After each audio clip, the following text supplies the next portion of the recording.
Hello, friends, and welcome to the PrepWell podcast. I'm your host, Phil Black. And if you have an 8th, 9th, or 10th grader with big aspirations, like the Ivy League, or military service academies like West Point, ROTC, or athletic scholarships, boom, you've come to the right place. My specialty, my superpower, if you will, is preparing families for these competitive programs. I'll teach you what your child should do, when they should do it, and how you can help. So stick around and prepare to out-prepare. Hello, friends, and welcome to the PrepWell podcast. In today's show, I walk through how a rising senior, class of 2021, should approach, write, revise, and yes, finish the college essay, also known as the personal statement. If you are a rising senior, or the parent of a rising senior trying to help them finish their essay, then this episode should be right up your alley. If you're a little younger, maybe a rising sophomore or junior, I still think there's value to listening in so that you have a heads up about what's coming down the road. Remember, PrepWell Academy is all about giving you advanced notice on what you should be doing ahead of time so that you have plenty of time to get these things done without the stress and without the anxiety and without the panic. And by the way, if you are a rising senior and enrolled in PrepWell Academy, you have already received your video training lessons on this process over the last few weeks, where I go through each of these steps in great detail. So if you're behind on your videos, log in, listen up, and start taking action. Because the college essay, in many cases, is a very important part of your application, especially these days when many students either don't have an SAT or ACT score, or they're choosing not to submit one. And I could spend days and days on techniques and examples and anecdotes and what to include and what to look out for in this essay, but obviously a podcast isn't necessarily the right format for that. So instead, I'm going to highlight the most important parts of this process. I'd like this to serve as a mental checklist, if you will, that you can use to make sure you're not missing something big, even if you've already written your essay. What I'm about to go through is very similar to what I do with my private PrepWell students when we begin to work on their essays. Now, we started this process weeks ago, and we go into a lot more detail and flesh out storylines and brainstorm and revise for many, many hours and many weeks. But this should still give you an inside look at how it all goes down. So let's get started. First of all, the college essay is required in the Common Application. You have a maximum of 650 words to work with, and it serves as a writing sample that gets sent to all of the colleges on your list inside the Common App. That's why they call it the Common App, because there is a lot of information that is shared among all of the schools on your list, and the essay is one of those pieces of information. And by the way, for context, 650 words translates into about a page and a half essay, depending on the font and the spacing that you're using. It's not super long, but it's definitely more than just a few paragraphs. When is the essay due? If you're applying in the early action rounds, the essay, and of course the whole application, is due by November 1st. If you are applying in the regular decision round, everything is due by January 1st. Now, some of these dates may vary a little bit depending on the school, but these are the rough dates. In fact, some people say that these dates may change due to COVID a little bit, so pay attention. But roughly speaking, November 1st and January 1st are the big numbers here. So as of this recording, you have about 10 weeks to go if you're applying somewhere early, and 18 weeks if you're applying regular decision. When should I start? Ideally, you should have started working on this about a month ago. That's when I start with my private students, and that's when the videos inside PrepWell Academy begin to kick in. My goal is for my private students and all of my online PrepWellers to be about 95% done with their essay by now, which right now we're in the middle of August.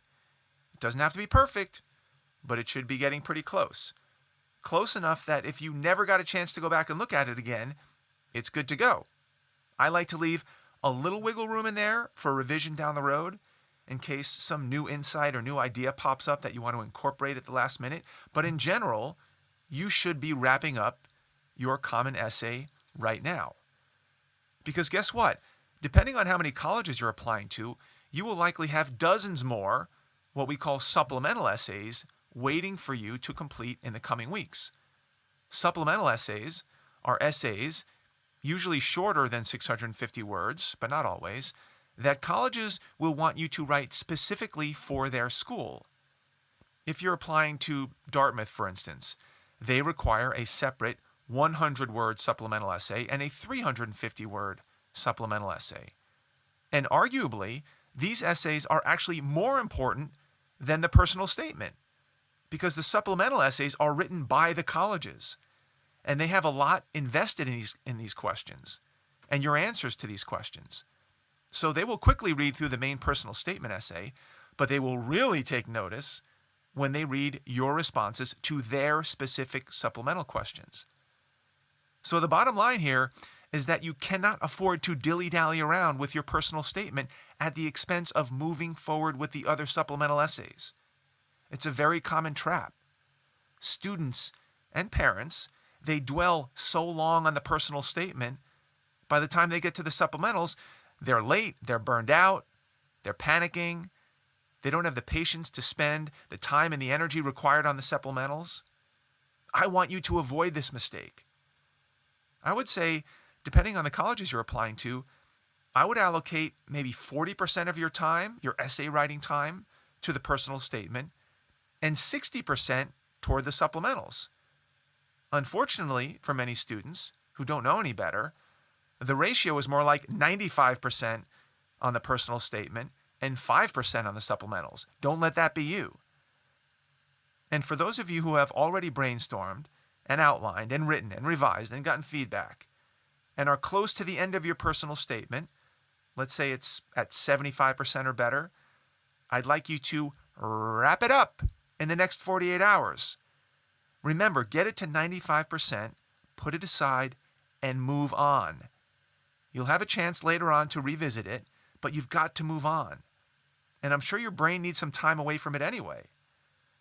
I don't want to harp too much on this, but in my experience, this is when the gears start to grind to a halt. When the personal statement is pretty close, but you refuse to finish it. And I think part of it is that you want it to be perfect. Part of it is that you know in the back of your mind that once you finish this essay, that there will be many more where that came from. So you procrastinate because it's scary. You just don't want to deal with what lies ahead. So you keep tweaking and editing and getting more opinions, changing certain words, searching for a better turn of phrase, or just adjusting the tone. If this is you, you need to put a fork in it, put down the pencil, close the laptop. You need to move on. And remember, there will be a lot of opportunities for you to show more of your writing ability and your uniqueness and highlight other things that you've done in your life. They don't all have to be in the personal statement. In fact, they shouldn't all be in your personal statement. The personal statement should represent a slice of your life that reveals something about you. Not everything about you. There are more places to fill in the gaps in the supplemental essays. So let's move on. Now, what if you haven't started at all yet? That's okay. You still have time. You need to buckle down, but there's time. Because remember, the deadline for early action is November 1st. So if you're applying early action, you still have over 2 months. But don't be fooled. When school starts, your availability and your mind share to work on this will take a huge hit. Even if you're doing, quote, remote learning from home. It's going to get busy. So take advantage of the next few weeks to make a huge dent in this personal statement. My goal would be to get, if you're starting from scratch, my goal would be to get 75 to 80%, if not 100% done before school starts. So get cranking. Okay, so where do we start? The first thing we do is brainstorm about our lives. Kick back, think about your life, and begin to jot down notes about some of the most significant, meaningful, or challenging times in your life. And write these things down on a piece of paper with an actual pen that you hold in your hand. I want you to write these things down because it makes it a lot easier to detect trends, commonalities, and themes if everything is written down and not just floating around in your head. Sometimes seemingly unrelated things, when written down and looked at, will start to connect in some way. This would be very good. You are trying to look for themes or through lines that might pull together different aspects of your life. Until you write them down and stare at them and think about them, you may never see these connections. So please, write things down. And you may have noticed that I did not suggest that you start by looking at the 7 Common App questions, or prompts as they're called.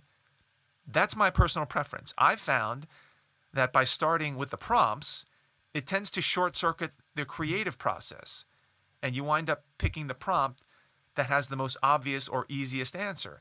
That's not necessarily a bad thing, but I personally don't like how it seems to narrow down the process right from the start. What you are hoping to find are stories, powerful and compelling stories or moments or realizations or lessons learned. I prefer to find these things by thinking freely without having certain prompts in mind, talking with your friends and family. Now, you may disagree.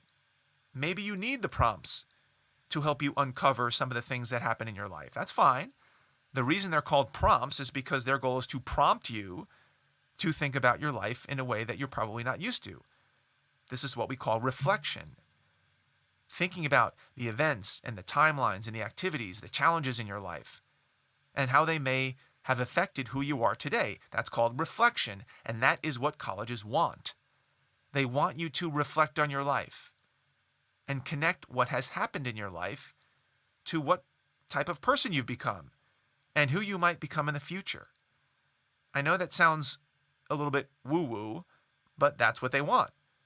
This is usually where students get jammed up because it's not easy. First off, you need to find the events or the moments in your life that had meaning. That's not always easy. And then you have to try to connect them to who you are today, and you're still probably trying to figure that out, and how they might give flight to who you will become someday. So it's no small chore. You can begin the process whichever way you feel more comfortable. Start with a blank sheet of paper and brainstorming, or start with the prompts. The goal is to have a long list of things that happen to you in your life, moments, events, activities, that may turn out to be the kernel of an idea for a personal statement that reveals something about you. Now, let's say you've come up with a few ideas about who you are and what you care about and what you want to do with your life, but you're having a hard time trying to figure out how to build these ideas into an essay. Something that I've had a lot of success with students is using something called essence objects. This is a method popularized, as far as I know, by Ethan Sawyer, also known as the college essay guy. You should check him out. And the idea is that you look for objects in your house, in your closet, in your junk drawer, on your walls, that have particular meaning to you, or that somehow reveal the essence of who you are. Because there's probably a reason why you haven't thrown out that item yet. It could be your first baseball glove, or an old pair of ballet shoes that you never threw out, or your grandfather's passport that he gave to you, or a dollhouse. The possibilities are endless and personal. The idea here is to find an object, often a tangible object, that may represent the values, or the meaning, or the insight that you've discovered during your brainstorming session. And by using this essence object, it can often be easier to impute some of these insights onto an object. Essence objects are also, by definition, very personal. How many other people in the world could have your specific essence object? Probably not many, if any. An essence object can also serve as the framework for your essay. And lastly, essence objects can typically be memorable because it's easy to picture them in your head. So there are some advantages to using an essence object to organize and align your essay, but this is just one technique. If it doesn't resonate with you, that's okay too. Let me give you an example to try to bring this to light. I was working with a private student a few years ago. He was applying for an ROTC scholarship and wanted to be a military officer after college. He was a multi-sport athlete, great academics, he was an Eagle Scout, the whole 9 yards. He proposed writing an essay about a particularly challenging Boy Scout hike that he went on with his Boy Scout troop. Now, right out of the gate, though this wasn't a bad idea, it struck me as having the potential to be on the generic side or the common side. How many Boy Scouts write essays about how they had to deal with adversity and bad weather and interpersonal dynamics? The answer is a lot. So we brainstormed about some more creative ways to deliver this story and the insights that he came up with. So he took a look around his room and created a list of potential essence objects. One of them on his list that caught my attention was his hiking boots. He had had these hiking boots since the beginning of his scouting career and had logged many, many hours in them, including on the trek that he wanted to talk about in his essay. In the end, he decided to use his hiking boots as an essence object. He animated his boots as if they were a person and had ongoing discussions in his head while he was on the trail with his trusty boots. And in the end, he wrote a memorable essay based on his relationship with his loyal boots that revealed the 3 things that he wanted to communicate to colleges. Number 1, that he cared deeply about personal relationships with his friends. Number 2, that he enjoyed physical outdoor challenges. And number 3, that he enjoyed being on the trail out in the wilderness away from the classroom because he felt more free to express his true feelings about life without getting into trouble. Those were his 3, quote, insights, and he delivered those insights in a compelling essay about his boots. I hope this gives you an idea on how one might use an essence object to reveal important things about you and your life. Here's a quick list of essence objects that some of my private students and online PrepWellers have used over the years. Dollhouse, necklace, signed baseball, an old photograph, a movie ticket stub, an old Starburst wrapper, a baseball card collection. Now, I'm not suggesting that you must use an essence object in your essay. It's just an idea. If you're struggling to find a way to deliver your message in a framework in a memorable way, this might be the ticket. Okay, let's get back to more broad strokes about the essay. Hopefully your brainstorming session has helped you come up with some ideas for what to write about, what you care about, important themes, connections, and what you want to share with colleges about yourself. Now it's time to figure out how to structure the essay. Of the many different options, I recommend at a minimum thinking about structuring the essay as either a narrative or a montage. Again, a lot of this framing is based on the great work of Ethan Sawyer, the college essay guy. Let's go through those options again. Number 1, a narrative structure is a chronological reporting of what happened. It basically reads like a movie. There's a beginning, there's a middle, there's an end. The second structure, known as the montage structure, does not necessarily go in chronological order. It can bounce around, and it highlights different things from your childhood, your family, your school, the future, basically anything goes. And how you tie these disparate things together is what makes a good montage essay. And again, these aren't the only 2 ways to structure your essay, but I wanted to give you a starting point if you were struggling. And as I said from the top, I could go on about this for hours, but I also want to be mindful of the time. So I think I'll wrap up this episode with a list of considerations that you should think about while assessing the direction of your essay. You should also review this once you're done, quote unquote, done with your essay and see how it fares. This is not an exhaustive list, but again, it represents a starting point. So here we go. Number 1, don't be overly dramatic. There's no need for over-exaggeration. It tends to bog down the reader and might even call your honesty into question. Number 2, make sure you don't spend all of your 650 words on the story. Make sure there is room for reflection about why that story matters. And similarly, number 3, how long is your wind-up? I call the initial story, or the action that leads to the actual meat of the essay, the wind-up. Be careful about having too long a wind-up. This happens because the wind-up is easy to write. You're basically just telling a story. You've done this before. You're familiar with this. The harder part, and why most students allocate too much space to the wind-up, is writing the meat of the essay, which tells the college why any of this matters. Why should they care? What does this reveal about you? So keep the wind-up relatively short. Call it a paragraph or two, and then get to the meat. Number 4, don't get stuck in the past for the whole essay. Don't talk about what you did in 5th grade for 80% of the essay. Number 5, use your space wisely. Don't rehash points over and over again, and be very economical with your words. Number 6, don't write too much about someone else.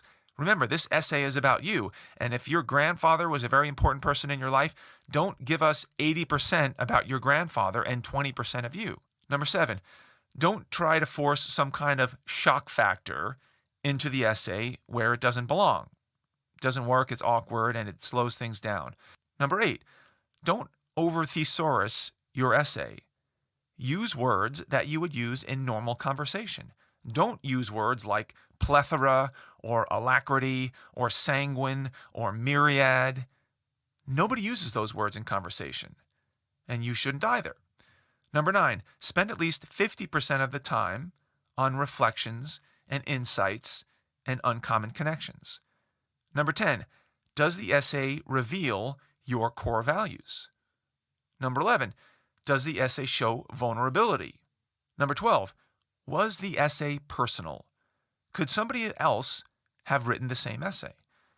Number 13, have you shown any insight, or did you see things that others don't normally see? Number 14, if you're writing about a common topic, try to make uncommon connections, or at a minimum, use uncommon language. Number 15, at the end of the essay, have you answered the question, so what? So what? How will this help you down the road? Whatever you're writing about in the essay, so what? Number 16, was it well written? Did you have good craft? What about grammar and syntax and pace and cadence and ordering? And finally, number 17, was it easy to read? Remember, readers don't have that long to read this essay. So if they get bogged down in convoluted sentence structures and crazy parentheticals upon parentheticals and unclear language, it's not going to help. It should be fun and easy to read for them. If you can answer a majority of these questions in the affirmative, then you're definitely moving in the right direction. And in terms of getting outside opinions on your essay, I would suggest keeping the number relatively small. I would probably start with a parent and then move maybe outside to one trusted teacher, advisor, mentor. If you start to get input from too many people, you're going to drive yourself crazy and you're never going to finish the thing. Listen, I hope this has been helpful. I know this is just scratching the surface on essay writing, but I hope it gives you something to think about, something to chew on.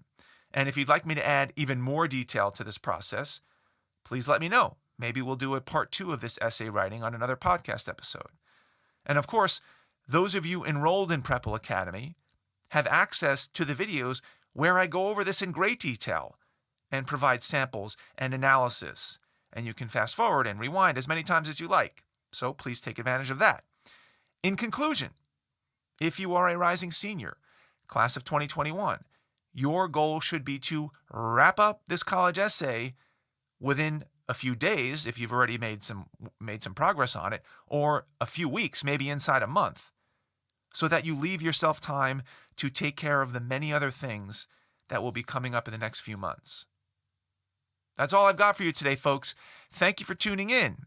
If you know a parent with an 8th grader, 9th grader, 10th grader, 11th grader, in this particular episode's case, a 12th grader, in high school, and you think that they might find this helpful, please share this episode with them. You can do that by finding the handy-dandy small box with a tiny arrow pointing up. That's the share button. Click that button and text your friends the link to this episode. Tell them to give it a listen. If you have questions, comments, maybe you have an idea for an upcoming episode, please reach me by email. You can DM me on Instagram, PrepWell_Academy. Check out our blog, Connect with me on Facebook. Connect with me on LinkedIn. I would love to hear from you. Until next week, goodbye, good luck, and never stop preparing.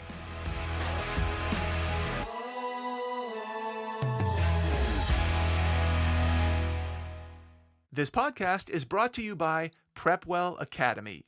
PrepWell Academy is my one-of-a-kind online mentoring program that delivers to your 9th or 10th grader a short, highly relevant video from me every week, every Sunday in fact, where I give them a heads up about what they should be thinking about to stay ahead of the game. To get these valuable lessons into your child's hands, please head over to PrepWellAcademy.com and enroll your child today.